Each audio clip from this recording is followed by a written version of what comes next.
Well, the good news this morning is I'm not preaching. Can I get an amen?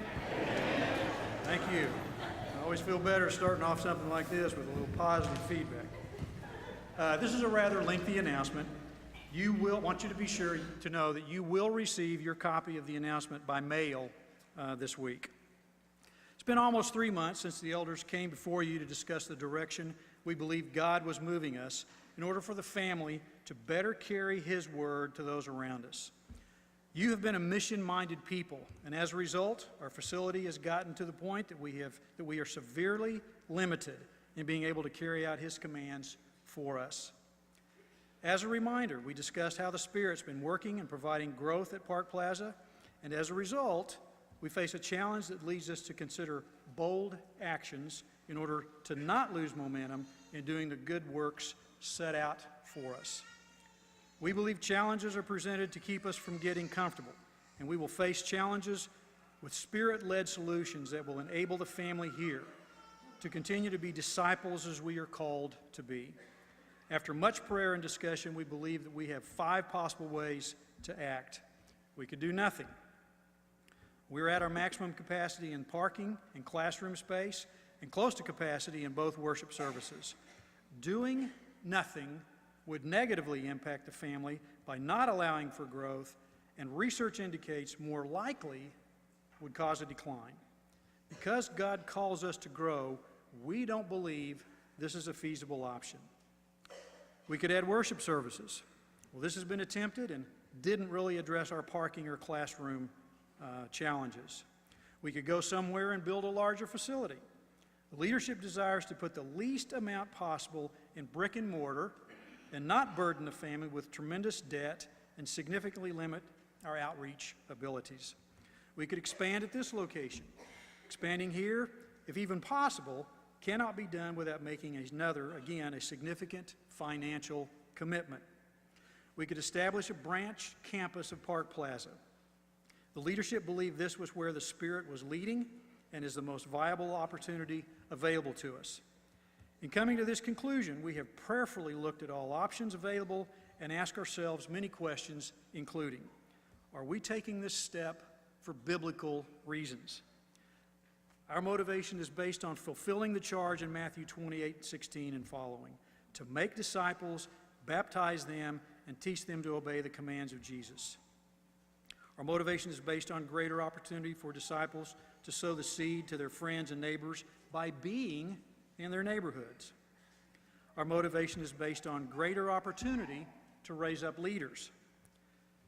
Our motivation is based on better use of the Lord's resources and being financially responsible in that a large, expensive, newly constructed auditorium won't be sitting vacant most of the week. Can we provide what God has built here somewhere else? We believe that although we have a great preacher and great worship leaders, our greatest resource is the individual members that are on fire and excited for Christ. Through technology and training, we believe the experience here can be duplicated and we can be one church in multiple locations. Can we impact the kingdom to a greater degree? By being closer to our neighbors, we have a better opportunity to reach them with the message of Christ while pooling our resources for Sowing for Eternity, for deaf and Hispanic works, for youth and children's activities, for mission activities such as the food bank, clothing and furniture ministries, the prison work, etc., etc., to do more with limited resources. With this in mind, we set out with 2 action items. First, start looking for a space, and second, visit with those churches in the vicinity of a possible branch location to share our challenges and our vision and purpose. We turned to God to provide the opportunity and started looking at schools and vacant retail space as our most likely places to start a branch. School buildings with available space are hard to find, but it looked like we could spend from $8,000 to $10,000 a month on renting a school for Sunday morning worship. Or we could spend close to $1 million building out a retail space and then have thousands of dollars monthly in rent and upkeep. We were not excited about the financial commitment of either of those options, but limited choices existed. As a second step, we also set out to visit with those churches in the vicinity of possible branch locations, again, to share our challenges as well as our vision and our purpose. As usual, through such discussion, God opened doors that we did not even envision. At this time, we're not looking at one, but we are in discussion with 2 churches of Christ about opening a branch at their location. The 2 branches will be a branch meeting at Southbrook Church of Christ in Midtown. This is a planned merger with their congregation. They have currently about 70 or 80 in attendance on Sunday, and we believe God will provide tremendous growth opportunity there. The second is a branch meeting at the Jinx Church of Christ. This is not a merger, but a sharing of facility at their location. While details are still to be finalized, they have a tremendous facility and have graciously invited us to share this space with them rather than commit dollars to build out a space somewhere else. I want to insert both the Southbrook and Jinx elders have been amazingly cooperative, helpful, and open to helping us resolve our space challenges. It's important to note and remember all 3 branches will be under one eldership and will operate as one church. The Southbrook leadership plans to announce this to their members today, this morning, and the Jinx leadership plans to announce to their members next Sunday. We should receive a final answer back from them soon after those announcements are made. Immediately after receiving final approval, we will start the process of building launch teams, putting together committees to work out the logistics that will need to be developed, work through staffing requirements for the locations, and have some open forum meetings to discuss the many questions we are sure that you have. We are aware that this means change. Babies don't like change. Teens don't like change. Look here, they must have heard about it. They're not even here this morning. Adults don't like change. But change is what moved this body of people doing God's work from 100 people in 1963 to 2,200 people in 2014. We know it means work, and work is what we are to be about in His kingdom. Almost every week, someone in this pulpit talks about the many blessings God has dumped on us here at Park Plaza. Part of our thankful response may be to remember this is not about our individual comfort zones, it's about His kingdom. We ask that you be in prayer for God to continue to lead not only us, but also the leadership at the other locations. Be praying about the members at the other locations that might also be somewhat uncomfortable with this change. And lastly, be praying about the positive impact you and your family can have in this new era. We will need many new leaders to step up to this challenge and to take on new roles or expanded responsibilities, not only at any branch that's established, but right here at 51st and Sheridan. We love you, and we thank you for your patience and prayers for us as we do our best to lead this church. Thank you.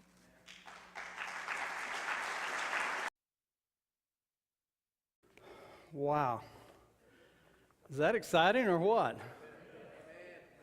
You realize what that means? We Park Plaza just went from being a single site location to a 3-site location all in one move. When he said God just moved, wow, He moved in a powerful way, didn't He? You guys started just talking about the possibility just a few months back, and all of a sudden God just says, oh, it's not a possibility, we're doing it. Well, in case you're wondering who I am, I'm not the normal preacher. Who am I kidding? We don't have a normal preacher, do we? There's nothing normal about Mitch Wilburn, but I say that, and I don't want you to think at the same time that I'm saying something bad about Mitch, because Mitch is probably the most powerful preacher I have heard that can take a sermon every single Sunday and you walk away from it going, that's the best sermon I ever heard. And somebody say, but you said that last week. Last week it was true. He does it every single week consistently. But I'm not Mitch. I'm Lynn Stringfellow. I'm the director of Campus Ministry United. We're an organization that trains and plants campus ministries. If you're visiting with us here this morning, we want you to know that you're not considered a visitor to us. You're considered an invited guest, and we're glad that you're here. And as a guest, we would like you to have a copy of this book, The Story. It's what we have been working through as a congregation for the past couple of months, working our way through it, each sermon, each Sunday, and all of our classes, working through it gradually. It's in chronological order. If you get a chance to pick this up, you can have one free if you're one of our guests by stopping out in the lobby and just giving them some information. They'll give you one of these free. I encourage you to pick it up. You will be blessed if you do. Campus Ministry United has a workshop coming. You heard it announced earlier. Has a workshop coming up starting Thursday, starting this Thursday night over at Ministry Center. We want you to know that you are all invited to that workshop. The workshop is specifically for campus ministers and their leaders to come from all over the United States and descend upon us and hear 14 different speakers bring to them practical ways to reach out on the university campus and reach lost people. So we want you to know that you are invited to that, and we would like for you to be a part of it. Just from here, our speakers are Mitch Wilburn, who we just talked about, Don Milliken, one of our elders, Marvin Phillips, and who doesn't know Marvin, Clinton Hill, our campus minister. Some of you remember Robert Cox from St. Louis. He spoke at the men's retreat here 2 years ago. He'll be speaking. Like I say, there's 14 different speakers. So if you would like to join in that, the registration is $35. Go over there, participate in all of the lessons that you want to be a part of. There's even 2 meals in that cost, by the way. Let's move on to our lesson this morning. We are in chapter 24 of the story, No Ordinary Man. To stay with Mitch's terminology, in the upper story, we find God telling us, we have seen his glory. John said it like this: the Word became flesh and made his dwelling among us, and we have seen his glory. In the lower story, we see where we're going to be talking about a man named Legion, who was possessed with so many demons that's where he got the name Legion. When I asked, what's your name, he said, I am Legion, for we are many. We're going to be talking about a deaf man who Scripture says, could hardly speak. And yet people have been talking about that man. Well, we're talking about him again today.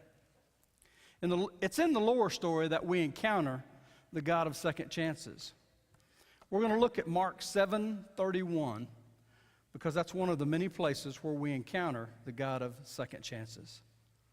I don't know about you, but I desperately need a God of second chances on a regular basis. I want you to turn to that Mark 7:31, and I want you to put a bookmark there, because we're not going to start there, but we are coming back to spend most of our time there. We're going to back right up to Mark 5:17. Put a bookmark in Mark 7:31 and back up to Mark 5:17. This is the end of the story about Jesus casting demons out of the man called Legion. If you remember that story at all, Jesus descends upon an area of the Decapolis. He goes onto the slopes and runs into a man who it says has been demon-possessed. And he was demon-possessed in such a violent way that even when they chained him up, he would break the chains. Everyone was scared to death of him. And Jesus heals this man in a miraculous power, in a miraculous way. He heals him, takes the demons, drives them out of him into a herd of pigs, and the pigs all run off into the lake and drown. Remember that? Okay, that's where we are when we get to verse 17. So let's focus on verse 17. Then the people begin to plead with Jesus to leave their region. Now, wait a minute. He just took on the demons, drove them into the lake, ran them off, freed this man from demon possession, and they're saying, leave our region. See, what we see here is a people who are more concerned with money than faith. A people who are more concerned with their comfort than that of one of their own being healed from demon possession. They couldn't find joy in that. They'd rather send the light of the world away than get out of their comfort zones. Fortunately, we don't have that problem here, do we? We're fixing to shake up our comfort zones, aren't we? And move out into areas and recapture for Christ. Think of it this way. What just happened is Jesus had gone toe-to-toe with the demonic world and displayed his awesome and great power, and they were more concerned with their way of life being threatened, so they send Jesus away. Well, in Mark 7:31, Jesus is back again. I'll explain how he's back again in a minute. He's back because, our first point, our God is the God of second chances. Now, it's not our nature. That's not our nature at all to come back. If we do something grand, if we do something that people see and all notice, and then they reject us, send us away, our nature would be to turn away and vow never to return. To say something like, I'll never darken the door of that church building again. I've heard that before. That's not our God. No, our God is the God of second chances. And fortunately in my life, he's been the God of third and fourth and fifth and sixth. I really can't count that high, so I'll stop there. Let's look at Mark 7:31. 7:31 through 35. Then Jesus left the vicinity of Tyre and went through Sidon, down to the Sea of Galilee and into the region of the Decapolis. Now stop right there. In case you think I was stretching it a little bit to say Jesus was back at the same area, look at Mark 5:20. Just back right up to 5:20. This is where he sent Legion after he healed him. Because he says, he, meaning Legion, went to the Decapolis to tell how much Jesus had done for him. This is the same area. Back to 7:32. There, some people brought to him a man who was deaf and could hardly talk. And they begged him to place his hand on the man. After he took him aside, away from the crowd, Jesus put his fingers in the man's ears, and then he spit and touched the man's tongue. Then he looked up to heaven and with a deep sigh said to him, two most beautiful words this man was ever going to hear, be opened. At this, the man's ears were opened, his tongue was loosened, and he began to speak plainly. You know, as you look into that crowd, it's the same crowd that begged Jesus to leave the last time he was there. The same people who cared more for their pigs than for a man that was demon-possessed. As you look into that crowd, we see the God of second chances, and he's back. And what is he back for? I'm going to talk about more about that in a minute. First, let me ask you, can we be a people of second chances? Can we be a people that at least recognize that we've been given a second chance? I'll tell you, if we're going to make these satellites successful, and I know the way God is moving, we are going to, we're going to have to be a people that are about second chances. I know the text doesn't say this, but I would like for you to use your imagination with me for a moment. Take your mind and just put yourself into that scene. Put yourselves on the slopes of the Decapolis area where Jesus walks onto the shore. And as Jesus takes a step onto that slope, do you think he sees the people that asked him to leave the last time? I'm sure he does. Now really use your imagination. Look on the front row. Do you think there's a man formerly known as Legion? I don't think an army could have kept Legion away. I think Legion was there. Matter of fact, I think that's how the crowd got there. If you'll remember, he wanted to go with Jesus the last time. He wanted to get in the boat, and instead Jesus told him to do what? Told him to go and tell. You know, I love how Mark 5 exposes that whatever Jesus takes away, whatever Satan takes away, Jesus can return. See, Satan had taken a lot away from this man, but Jesus gave it all back. This man had lost his name, so we don't even know his name. All we know him by is Legion. That's not his name. He'd lost his name, he'd lost his family, he'd lost his mental health, he'd lost his physical health, he'd even lost his purpose for living. And in one breath, Jesus gave it all back, even his purpose. He gave him a new purpose. He told him to go and tell. And church, hear me. That's what has happened to every single one of us. We've been given a second chance, and we're supposed to go and tell because that's our new purpose. We need to be telling everyone we know about the God of second chances. We need to be, as we make this move into Jinx, we need to be telling everybody in that area, those that go that direction, about the God of second chances. As we go into the Brookside area, I don't know how many of y'all have been down to Brookside area lately, but when I moved back to Tulsa 3 years ago and just drove down in there, I was shocked. Because when I was growing up, and I realized that was a long time ago, and I'm talking about back when we walked through this, When we were on Brookside, when I was a kid, when I was this teenager's age and a kid, we went to Brookside. We'd run around in our cars and parked on different parking lots, threw the football around, talked and joked, and did a lot of other things I won't talk about. And that was the hangout for all of our age bracket. If you were in high school, that's where you were on Friday night and Saturday night, right? And don't lie, because some of you sitting there are my age and you were there. Doing the same kind of stuff I was doing. Well, that area is being reclaimed. The younger generation, the 30-something age bracket, has gone into that area. You won't even recognize it if you haven't been down there in a while. You go down there and there's coffee shops everywhere, and there's all these different kinds of places to eat, and all these, and they're just, you can't even find a parking spot. They're just flocking to that area. We have the opportunity to bring to them now the God of second chances. Not only do I believe Legion was there, like I said earlier, I believe that's how the crowd got there. You know, I see Legion on the front row of that group. And when I see him in my mind and using my imagination, for some reason, I see our campus minister, Clint Hill. It might sound funny, but there's a reason I see him. I see him standing there saying, "Master, you told me to go and tell. Look what your message has done.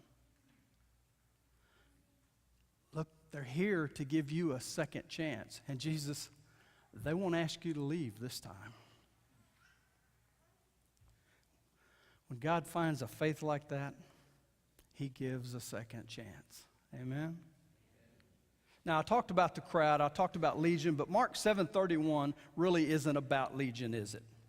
It's about a people who came to Jesus, and now they beg him to help their friend. This time they're there, and they're begging, "Help our friend who was deaf and could hardly talk." Jesus takes this man aside, away from his friends, and does something I don't think most of us understand. When I the first few times I read that, I didn't get it. He sticks his fingers in his ears. And why did he have to spit? I mean, first time I read it, I was like, yuck. I mean, why couldn't he just heal him? Why couldn't Jesus just say, "Your friend can hardly speak, be healed, it's done"? Because he could have, he had that kind of power, right? Why did he have to take him aside, put his fingers in his ears, and touch his tongue?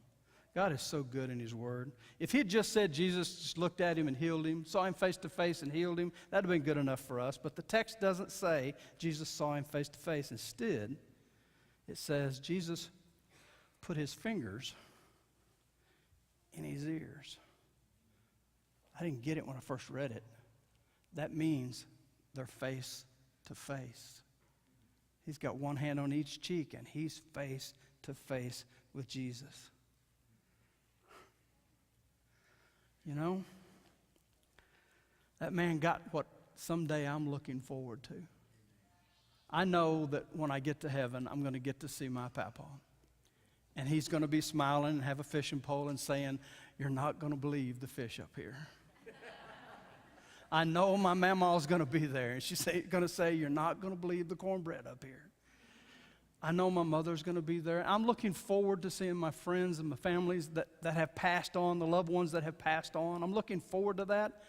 But church, if I can get just one moment with Jesus face to face, I think I can last 1,000,000 years on just that moment. At least I know I can.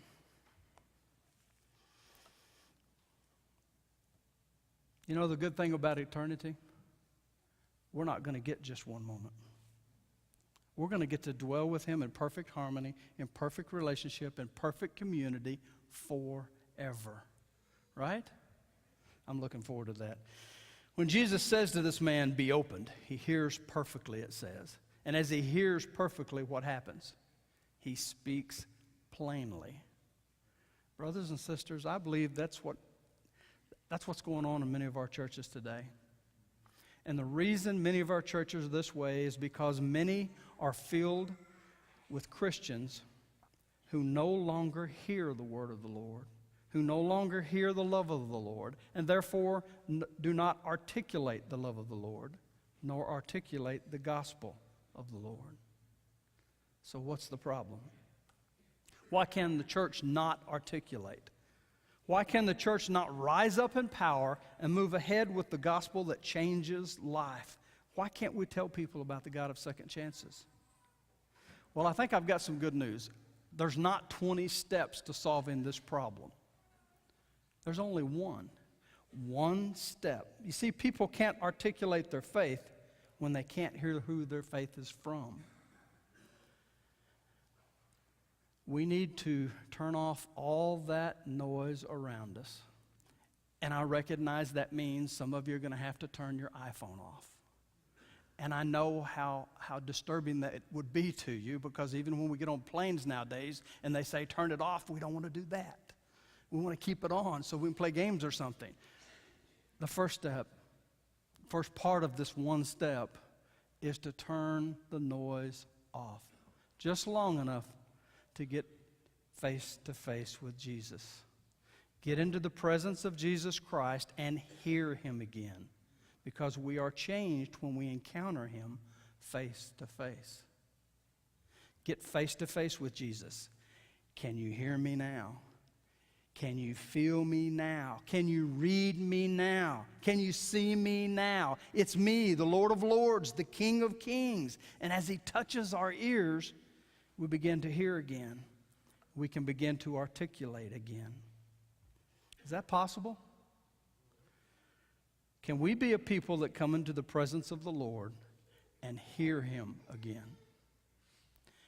I'm going to tell you a story, and I want you to understand this story is not one of those that you would call a preacher story. This is an event that actually took place a number of years ago. It was actually declassified just a few years back and could be told now. It's a story of a rescue mission by a Navy SEAL team and one NSA officer. The team was put together and developed for one reason. There were 23 men who had been taken captive in an eastern country. And their information they had was so sensitive that this wasn't just a rescue mission.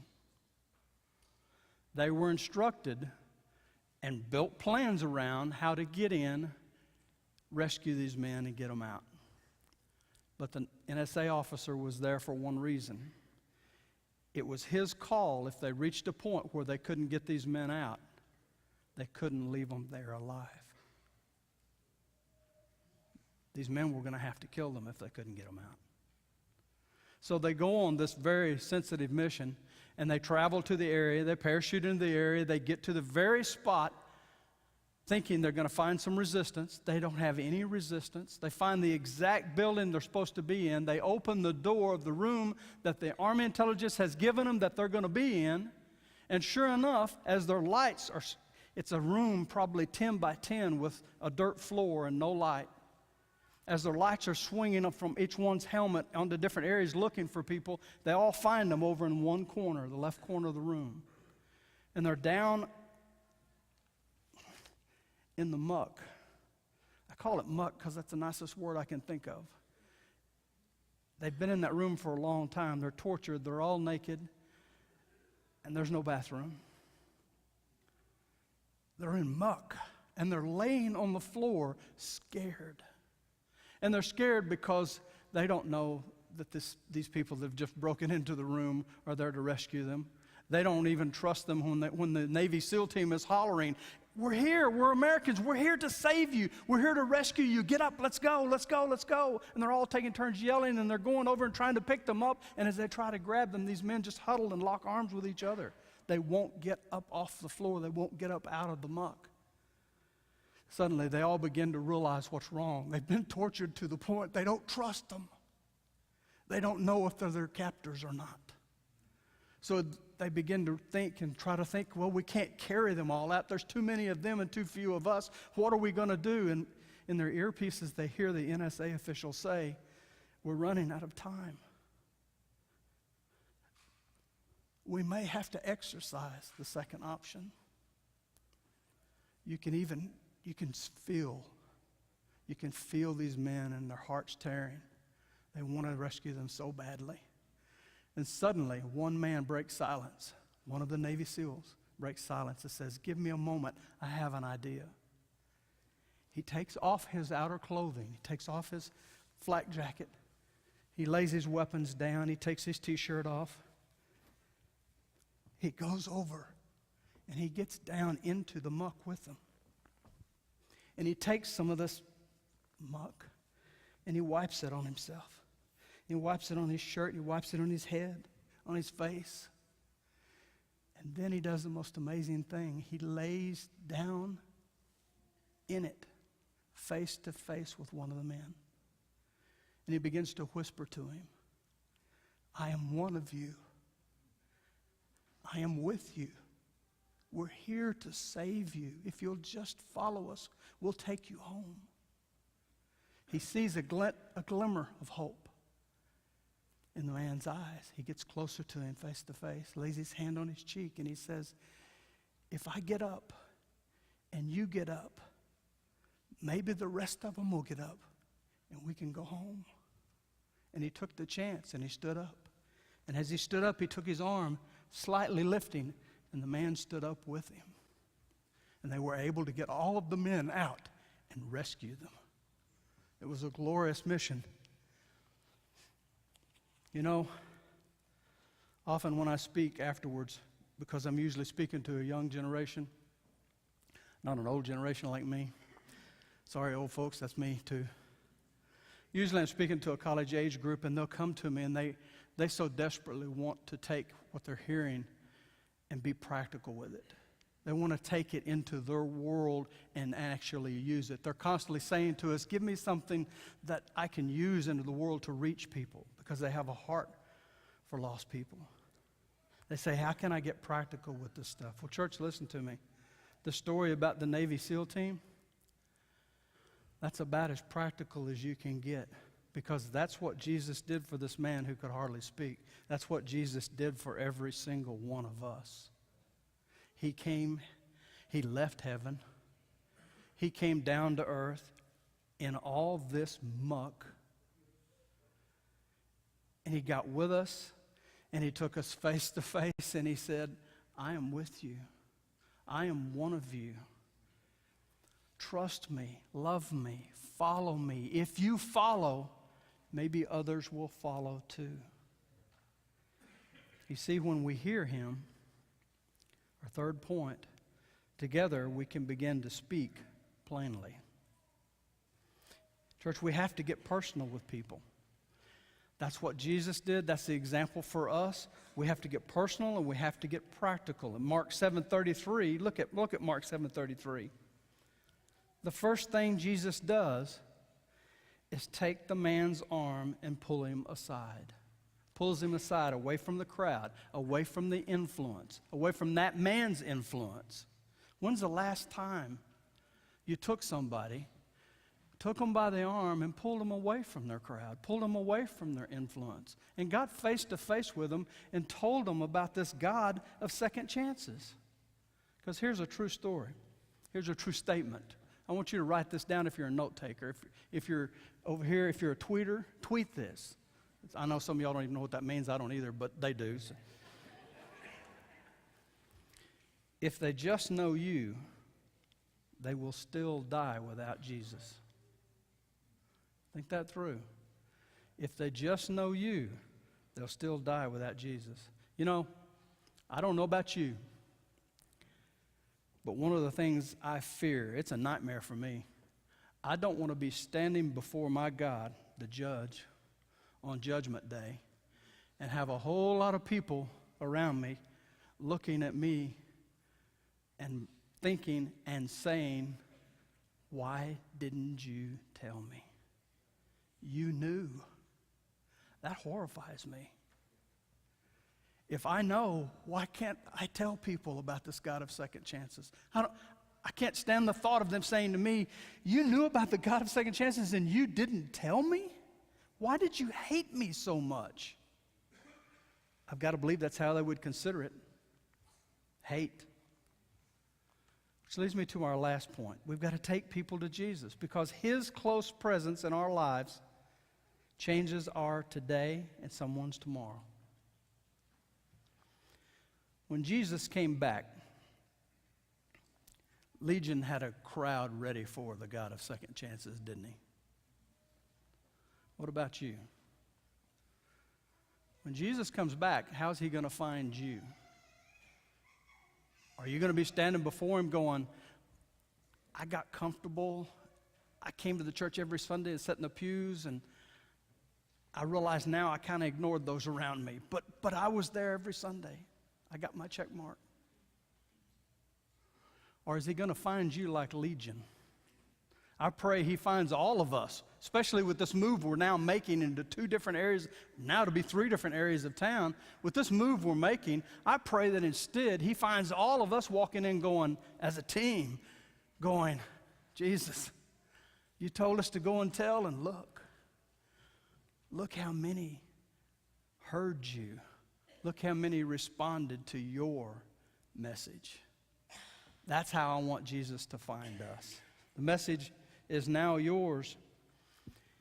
If you have any response, maybe you're a person that needs a second chance. Maybe you're a person that wants to learn how to give second chances. Whatever your response would be, we're here for you. Come forward now as we stand and sing.